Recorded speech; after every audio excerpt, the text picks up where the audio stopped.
Hello everyone, welcome to Sri Ram's IAS YouTube channel. This is your mentor Arzu Kakkar, where we cover daily current affairs with you. This session deals with the few important articles जो आज हमें cover करने हैं and there is a list in front of you, so इसको हम discuss करेंगे. लेकिन शुरू करने से पहले please mark your attendance by liking this session. Session को शेयर ज़रूर किया करो अगर आपको अच्छे लगते हैं with your other friends also, and don't forget to subscribe to the channel. Right तो यहाँ पर जो इम्पोर्टेंट आर्टिकल्स हैं, एक तो वर्ल्ड कॉम्पिटिटिवनेस इंडेक्स है, खर्ची पूजा कहाँ की है, मतलब famous festival that is celebrated this puja basically is done where state, और इसके पीछे इसके बारे में बेसिकली जानेंगे. तो Doba Andhari tiger reserve news के अंदर है, तो एक मैप बेस्ड और geography based question as in कि आपको उसका लोकेशन पता होना चाहिए. प्रोटेक्टेड एरियाज महाराष्ट्र में है ये, तो महाराष्ट्र के आसपास के एरियाज़ के बारे में मालूम होना चाहिए, जो कि हम ऑलरेडी वैसे बहुत बार मैं आपको बोल भी चुकी हूँ. तो जो ये रेगुलरली फॉलो कर रहे हैं तो मल्टीपल टाइम्स अब रिविजन हो जाती होंगी आपकी. First edition print of the book the 10 principal Upanishad from 1937. तो उपनिषद क्या है और ये पूरी आर्टिकल किस पे बेस्ड है वो डिस्कस करेंगे.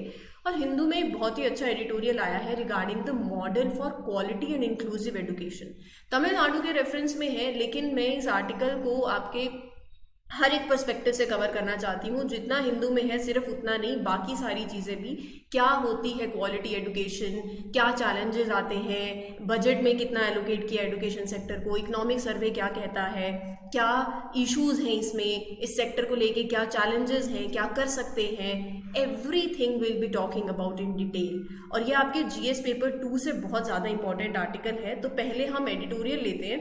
So without taking I think any more time, let's start with the first article, a model for quality and inclusive education.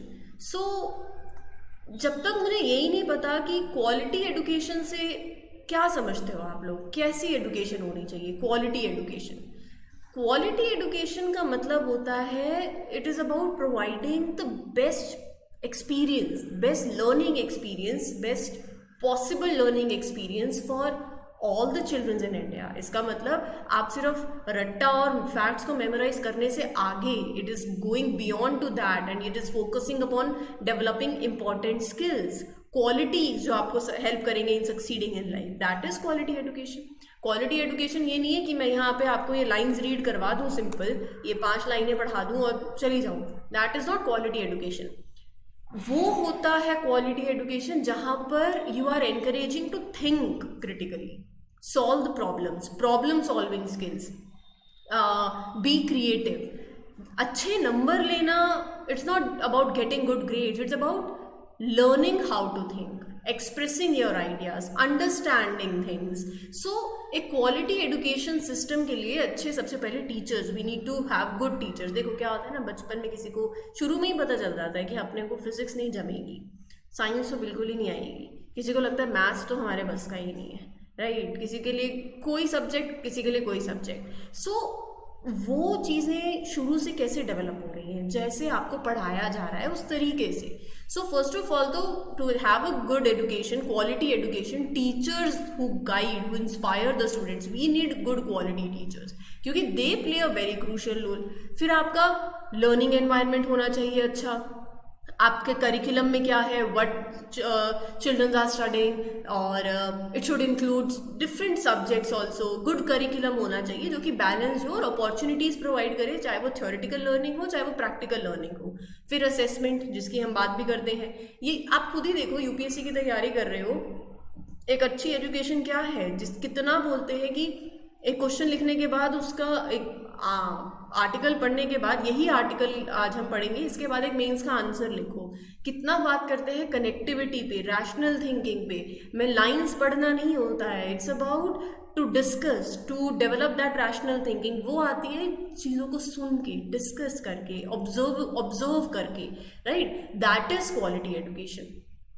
और इसकी बहुत इंपॉर्टेंस है. ये आपको बेटर क्वालिटी एजुकेशन जो है, it is valuable, better job opportunities आपको मिलती है.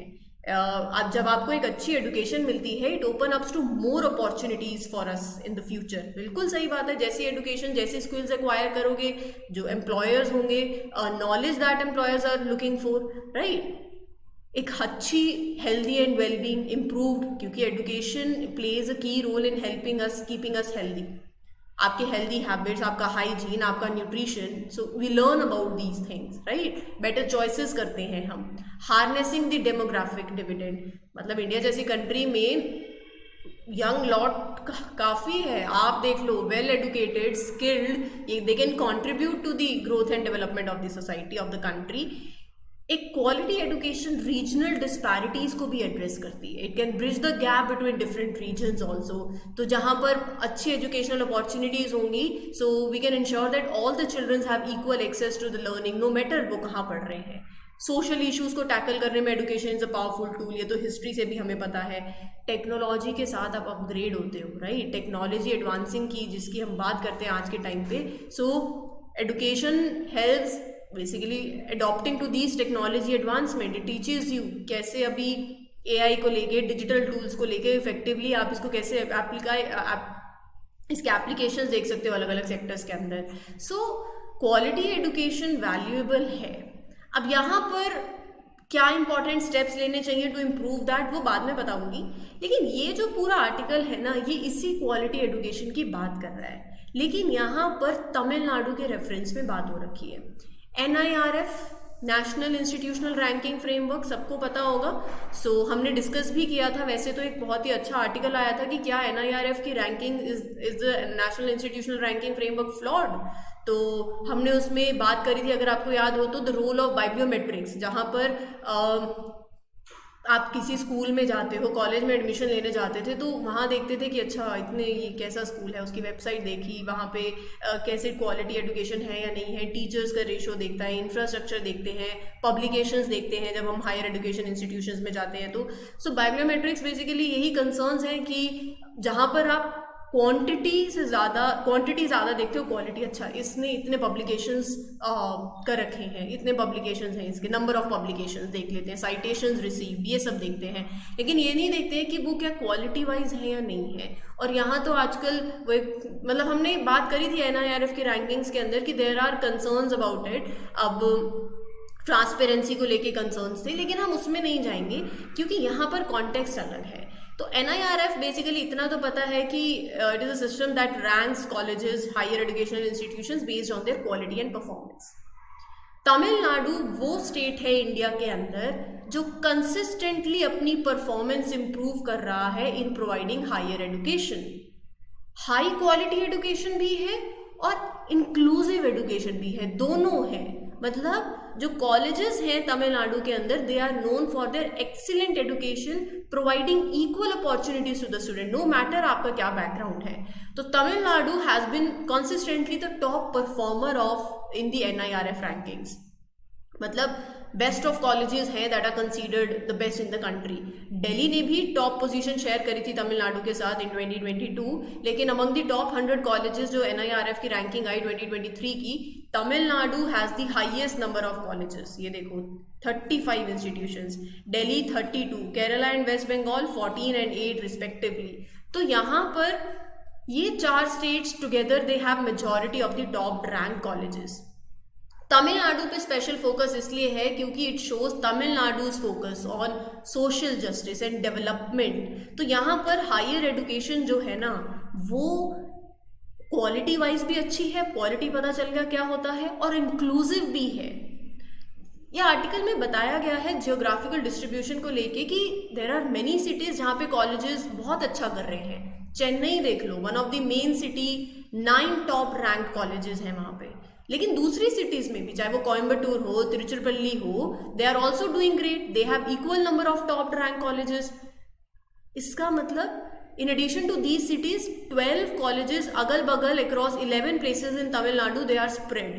तो मतलब गुड कॉलेजेस सिर्फ एक सिटी में कंसंट्रेटेड नहीं है, वो स्प्रेड आउट है अक्रॉस द स्टेट। और ये बहुत इंपॉर्टेंट है क्योंकि ये दिखाता है that students from different parts of Tamil Nadu they have access to high quality education.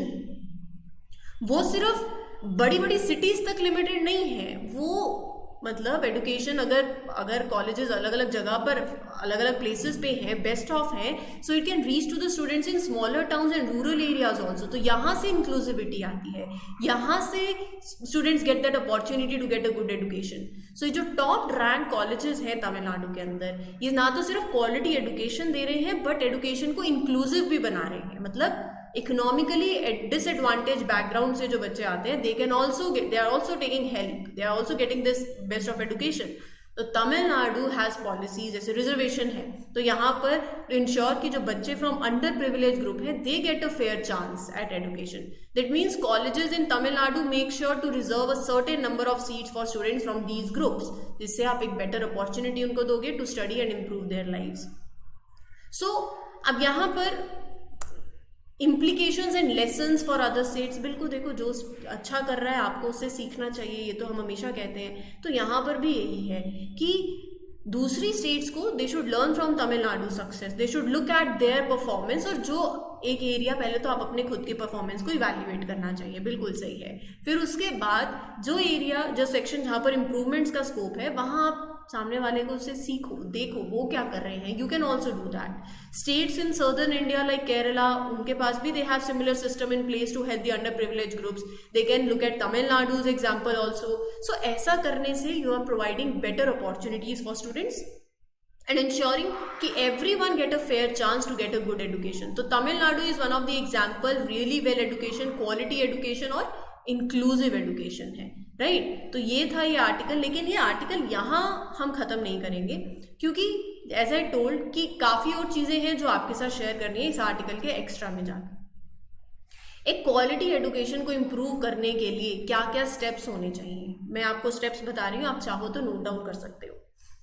Exams पे डिपेंडेंस रिड्यूस करनी पड़ेगी, मतलब we solely rely on exams to measure learning, लेकिन वो नहीं होना चाहिए। आपको group projects, creativity, class participation, problem solving skills, इनको भी कंसीडर करना पड़ेगा। हाइब्रिड टीचिंग मेथड्स होने चाहिए जहाँ पर ट्रेडिशनल क्लासरूम टीचिंग भी हो और डिजिटल रिसोर्सेज के साथ with the use of technology आप पढ़ा रहे हो, तो उसका इंटीग्रेशन बहुत ज़्यादा इंपॉर्टेंट है। Integrating technology into the education, ताकि students can develop digital literacy skills also.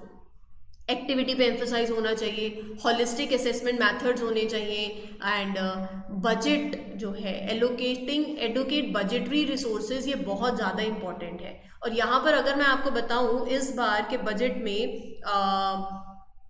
Higher education जो है, the allocation for higher education it has increase, लेकिन ओवरऑल हायर एडुकेशन के लिए इंक्रीज हुआ है। स्कूल सेक्टर के लिए बजट जितना एलोकेट हुआ है दैट इज कुछ 68,000 करोड़ के आसपास, 68,000 करोड़ एक नंबर आपको दे रही हूँ। सो ये बेसिकली सेक्टर जो इतना एलोकेट हुआ है स्कूल सेक्टर को, इट इज अगेंस्ट जो लास्ट ईयर हुआ था दैट वाज 63,000, राइट। और हायर एडुकेशन के लिए भी जो एलोकेशन है for the higher education it has increase from 40,000 crore to 44,094 crore, right. तो ओवरऑल ये तो ठीक है, लेकिन ये जो इंक्रीज है it will not suffice to improve the education sector. Economic survey के हिसाब से 23 के ही कंबाइंड एक्सपेंडिचर स्टेट का और सेंट्रल गवर्नमेंट का it has remain stagnant, that is 2.9% as a percentage of GDP, right. तो ये सब चीज़ें भी देखना बहुत ज़्यादा ज़रूरी है। एडुकेशन सेक्टर में रिफॉर्म्स लाना, मेजर इश्यूज क्या हैं, इनएडुकेट इंफ्रास्ट्रक्चर है उस पर काम करो,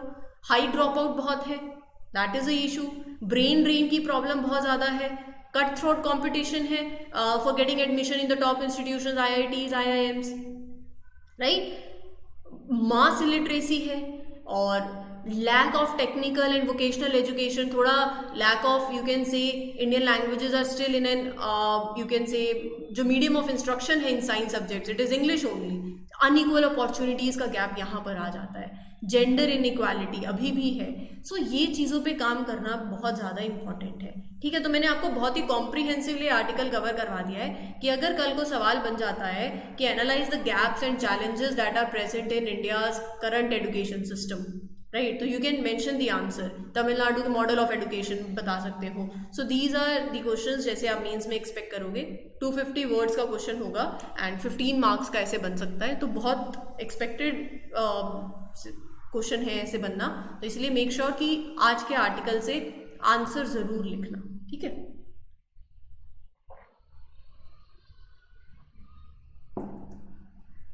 तो ये तो हो गया एडिटोरियल। अब चलते हैं आगे।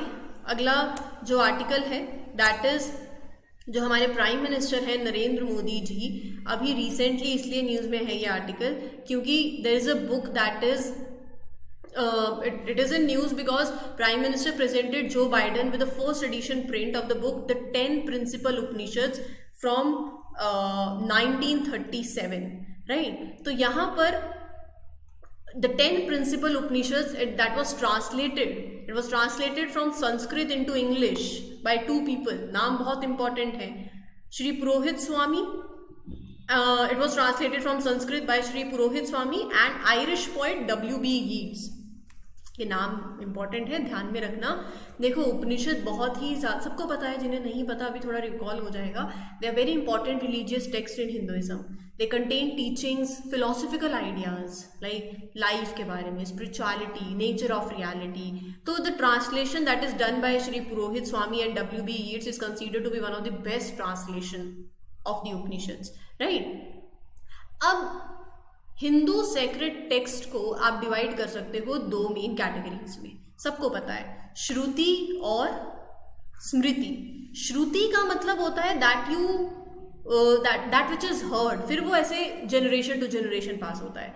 सो ये बहुत अथॉरिटेटिव कैटेगरी है हिंदू स्क्रिप्चर्स की. वेद, 4 वेद है ना, Rigveda, Yajurveda, Samaveda, Atharvaveda, they are the part of Shruti text only.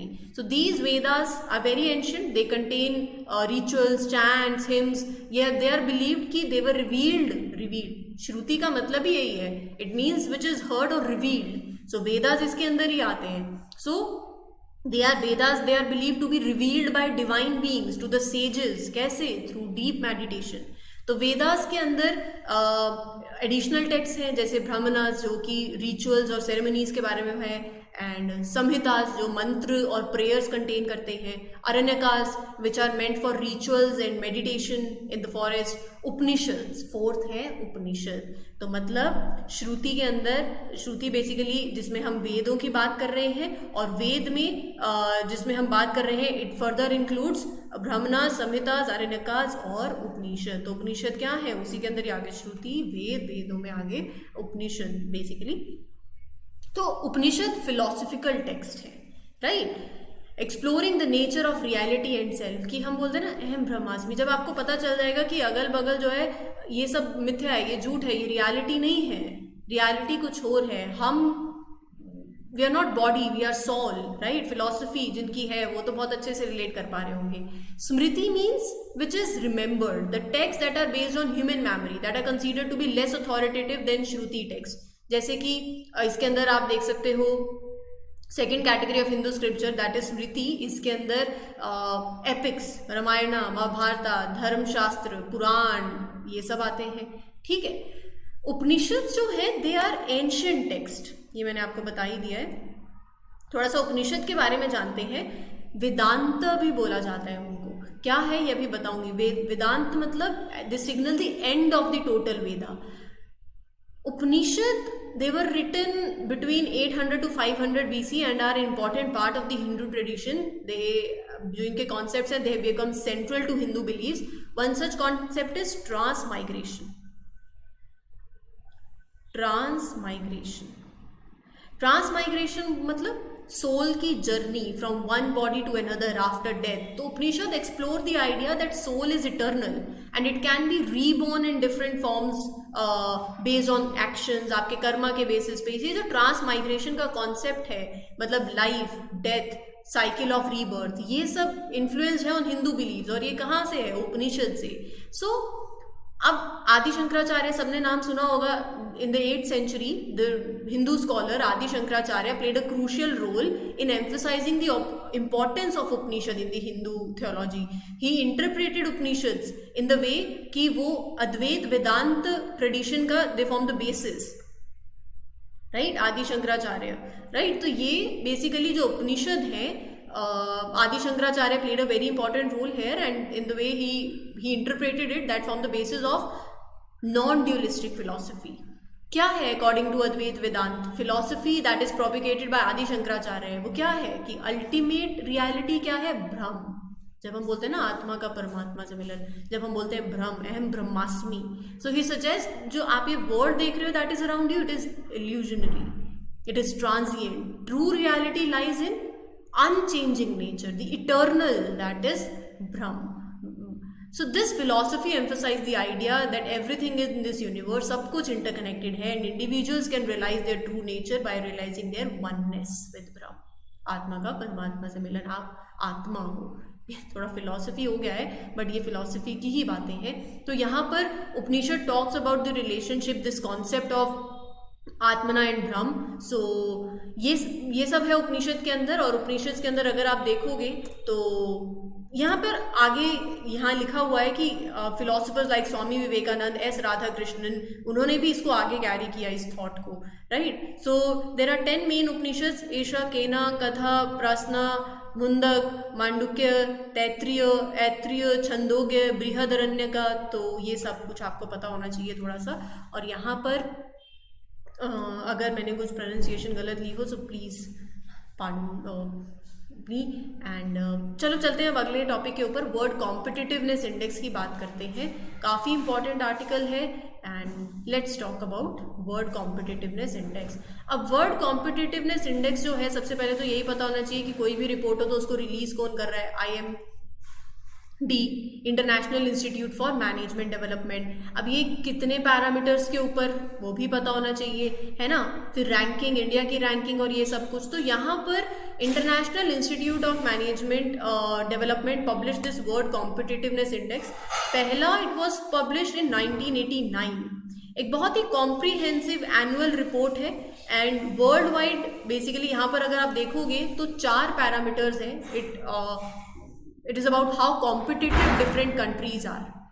It is a important source of information जहाँ पर competitive मतलब how well a country manages its resources, competencies to create long term value. तो 4 factors हैं. वैसे तो 336 क्राइटेरिया हैं that are related to competitiveness. These criteria are grouped into 4 factors: economic performance, government efficiency, business efficiency और infrastructure. Economic performance मतलब वहाँ की country में how economy is doing. It considers things like growth rate of the economy, employment level, stability of the prices.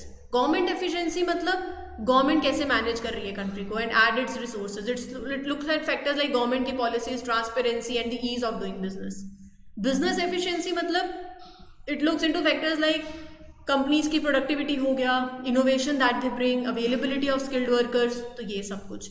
So by analysing these factors world competitiveness index अपनी ranking देता है. और इस ranking के हिसाब से डेनमार्क, आयरलैंड और Switzerland they have been at the top. India fell 3 places and finished to the 40th. मतलब पहले हमने इंप्रूव किया है, पहले 43rd थे, अभी 40th रैंक है. India improved in government efficiency, लेकिन बाकी अदर में business efficiency, infrastructure, economic performance में हमारी जो परफॉर्मेंस है that is slightly poor than the other countries. And एक तो ये बात. टॉप 3 मेजर्स यहाँ पर आप देखो, India showed improvement and despite all this there are 3 specific measures in which India performed well and contributed to its score. First is exchange rate stability. इसका मतलब which means that the value of Indian currency remains relatively stable as compare to the other currencies, right. Second is compensation level, जो हम यहाँ पर wage, the benefit the workers receive. And the third is India की improvement in pollution control that is recognized, right. So the steps that have been taken in India to address the environmental issues. तो उनकी बात यहाँ पर इस index के अंदर करी जा रही है. रही बात खर्ची पूजा की, तो इसके बारे में थोड़ी सी डिस्कशन कर लेते हैं. खर्ची पूजा जो है त्रिपुरा का मेन फेस्टिवल है. जुलाई अगस्त के मंथ में इट इज परफॉर्म्ड. एंड यहाँ पर खर्ची का मतलब, खर मतलब होता है सिन और ची मतलब होता है cleaning. So it signifies cleansing of our sins, right. Shukla Ashtami के दिन it is occurs during this month. यहाँ पर रॉयल प्रीस्ट जो है Chantai, whatever you pronounce it as, so 14 gods are worship by these royal priest. 14 gods, right. और यहाँ पर 7 दिनों के लिए फेस्टिवल होता है and it takes place at old Agartala in the 14 gods temple that is known as Chaturdash Devata temple premises. सो यहाँ पर जो डाइटीज होते हैं ना, they do not have a full body, they have only heads which are worshipped. So इसके अंदर पूजा के दिन जो 14 goats हैं, they are taken from the temple to the river Sedra by the members, royal priest, and given bath with the holy river water. फिर then they are carried back to the temple. So ये customs हैं that are related to the authentic Tripuri traditions. तो थोड़ा सा आपको पता होना चाहिए. अगला जो आर्टिकल है वो है तडोबा अंधेरी टाइगर रिजर्व के बारे में. मैप बहुत ज़्यादा इम्पॉर्टेंट. ये रहा तडोबा अंधेरी. इसके अगल बगल देखो, मेलघाट, नवेगांव उसके ऊपर ही है जस्ट, और इसके ऊपर क्या है, पेंच है. तो ये आपको कॉरिडोर बन गया. तो ये मैप नहीं देखा ना जब तक तो बात नहीं बनेगी. ये मैप से ही आती हैं बातें. तडोबा अंधेरी, नवेगांव, पेंच, तो ये लोकेशन, ये कॉरिडोर हो गया. ऐसे अरेंजमेंट देखनी पड़ेगी. कवल नीचे तेलंगाना में हमने कवर किया हुआ है. तो आज आपको महाराष्ट्र के जितने भी प्रोटेक्टेड एरियाज हैं वो कवर करने पड़ेंगे. तो क्यों न्यूज़ में है वो भी बताऊंगी. पहले तडोबा अंधेरी टाइगर रिजर्व के बारे में जान लो. It is located in Chandrapur district of Maharashtra.